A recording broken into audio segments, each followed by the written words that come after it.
Markus 13 vers 1 tot 37. En toe hy uit die tempel uitgaan, sê een van sy disippels vir hom, Meester, kyk, watter klippe en watter geboue.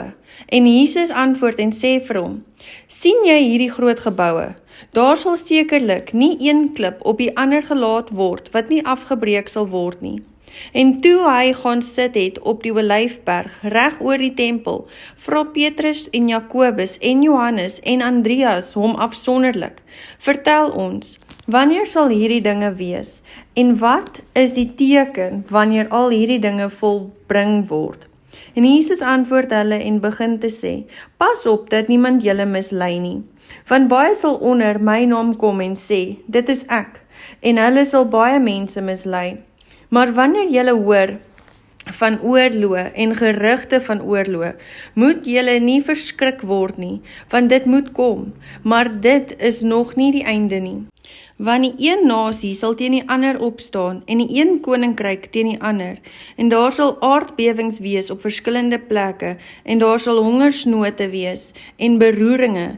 Hierdie dinge is 'n begin van die smarte.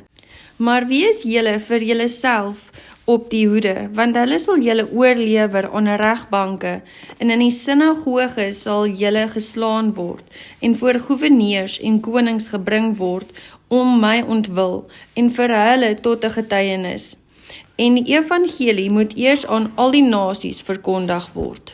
En wanneer hulle hul weglei, om julle oor te lewer, moenie julle vooraf kwel oor wat julle sal spreek nie, en moenie daaroor dink nie, maar wat julle in die uur gegee word, dit moet julle spreek, want dit is nie julle wat spreek nie, maar die Heilige Gees.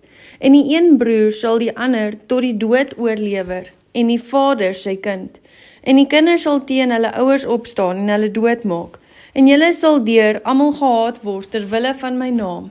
Maar wie volhard tot die einde toe, hy sal gered word. En wanneer julle die gruwel van die verwoesting, waarvan gespreek is deur die profeet Daniël, sien staan waar dit nie hoort nie, laat hom wat lees oplet, dan moet die wat in Judea is, na die berge vlug, en wie op die dak is, moet nie afkom in die huis, en ook nie ingaan om iets uit die huis weg te neem nie, en wie op die land is, moet nie omdraai na wat agter is, om sy kleed weg te neem nie, maar weer die vroue wat swanger is, en die wat nog soog in daardie dae, en bid, dat julle vlug nie in die winter mag plaasvind nie, want daardie dae sal daar 'n verdrukking wees, soos daar nie gewees het, van die begin van die skepping af, wat God geskape het tot nou toe, en ook nooit sal wees nie. En as die Here die dae nie verkort het nie, sou geen vlees gered word nie, maar ter wille van die uitverkorenes wat hy uitgekies het, het hy die dae verkort. En as iemand dan vir julle sê, kyk, hier is die Christus, of kyk, daar, moet dit nie glo nie, want daar sal valse Christusse en valse profete opstaan, en hulle sal tekens en wonders doen om, as dit moontlik was, ook die uitverkorenes te mislei. Maar julle moet op julle hoede wees. Kyk, ek het alles vir julle vooruit gesê.